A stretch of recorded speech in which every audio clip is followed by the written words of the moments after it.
നമസ്കാരം. ഞാൻ അഡ്വക്കേറ്റ് പോളച്ചൻ പുതുപ്പാറ. അടുത്ത ദിവസം അങ്കമാലിയിൽ കോടതി സമുച്ചയത്തിന് സ്വന്തമായ സ്ഥലത്ത് കേരളത്തിന്റെ അഭിവന്ദ്യനായ കേരള ഹൈക്കോടതി ചീഫ് ജസ്റ്റിസ് തറക്കല്ലിടുന്നു. ആലുവായിലും കോടതി സമുച്ചയം നിർമ്മാണം തുടങ്ങാൻ പോകുന്നുണ്ട്. ഒപ്പം തന്നെ അങ്കമാലിക്കും കോടതി സമുച്ചയം പിടിച്ചു വാങ്ങിയത് അങ്കമാലി MLA റോജി എം ജോണിന്റെ കഴിവാണ്. അഭിനന്ദനങ്ങൾ. ഇലക്ഷൻ അടുത്തിരിക്കുമ്പോൾ റോജി എം ജോണിനെ ആളുകൾ എതിർകക്ഷികൾ ഇപ്പോൾ ആക്രമിക്കുന്നത് അധികം വികസനം കൊണ്ടുവന്നില്ല എന്നാണ്. എനിക്ക് അവരോട് ചോദിക്കാനുള്ളത്, ഈ എറണാകുളം ജില്ല തന്നെ ഇപ്പോൾ ഗതാഗത സ്തംഭനത്തിലല്ലേ? ഈ എറണാകുളം ജില്ലയുടെ ഏതു ഭാഗത്തും ഇന്ന് പീക്ക് അവേഴ്സിൽ ഗതാഗതം സ്തംഭിക്കുന്ന, ഇഴഞ്ഞു നീങ്ങുന്ന അവസ്ഥയല്ലേ ഉള്ളത്? അതിനെന്താണ് കാരണം? കഴിഞ്ഞ 10 കൊല്ലമായി കേരളം ഭരിച്ച പിണറായി സർക്കാർ പ്രഖ്യാപിച്ച ഏതെങ്കിലും റോഡ് വികസനം കൊണ്ടുവന്നിട്ടുണ്ടോ? അങ്കമാലി കുണ്ടന്നൂർ റോഡ് വിഭാവനം ചെയ്തത് എറണാകുളം കൂടി തെക്കോട്ടുള്ള വാഹനങ്ങൾ പോകാതെ അങ്കമാലിയിൽ നിന്നും നേരെ കുണ്ടന്നൂരിലേക്ക് പാടം വഴി പോകാനുള്ള പദ്ധതിയാണ്.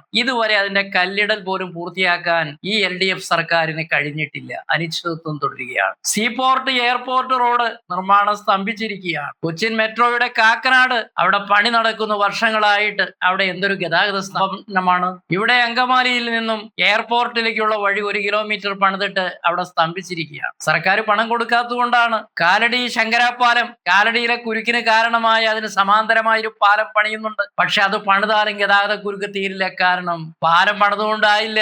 ഇന്ന് നിലവിലുള്ള റോഡിന് പകരം ആ പാലത്തിൽ നിന്നും മറ്റൊരു വഴി വന്നില്ലെങ്കിൽ കാലടി ടൗണിലെ ഗതാഗത കുരുക്ക് എങ്ങനെ തീരും? എത്രയോ നാളുകളായി ഗിഫ്റ്റ് സിറ്റി അങ്ങ് അയ്യമ്പുഴയിൽ, അങ്കമാലിയിൽ നിന്നും അയ്യമ്പുഴയിലെ എത്തുന്ന ആ ഗിഫ്റ്റ് സിറ്റി അയ്യമ്പുഴ വാഗ്ദാനം ചെയ്യപ്പെട്ട് പണം കൊടുക്കാൻ ആളുകൾ കാത്തിരുന്നു കിട്ടാൻ വേണ്ടി. പക്ഷേ ഒന്നും നടക്കുന്നില്ല.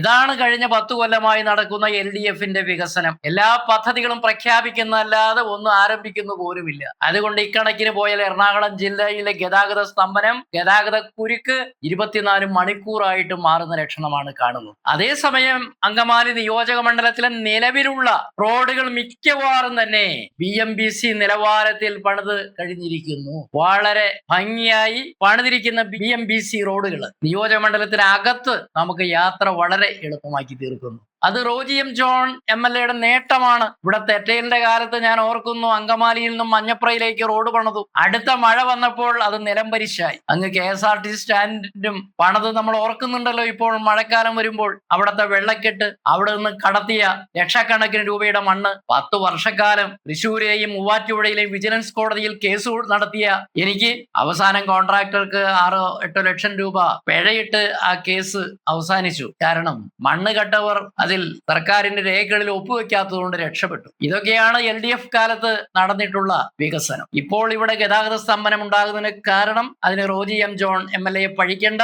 ഇവിടെ പ്രഖ്യാപിച്ചുള്ള പദ്ധതികൾ, പുതിയ റോഡുകൾ വരാത്തതാണ് കാരണം. ഒരു സംശയവും വേണ്ട.